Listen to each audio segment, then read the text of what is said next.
we will be taking a look at constructing simple chords in a diatonic major scale, or more commonly known as simply the major scale. This method is quite simple once you get the hang of it. It's something called stacking of thirds.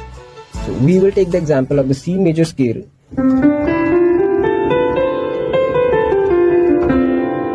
So in this scale, taking each note as the bass note once, we will create groups of 3 alternate notes from the scale.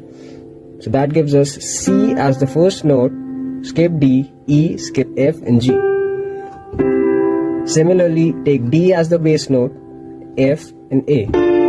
Similarly, E, G and B, and F, A, C, G, B, D, A, C, E, B, D, F. So these are the 7 choices in this major scale from which we can create our own combinations of chords to play, known as the chord progressions. So we can play these chords in any order and create our own chord progressions, something like this. So first chord, 5th chord, 6th, 1st, 2nd, 3rd, 5th, 6th, 1st,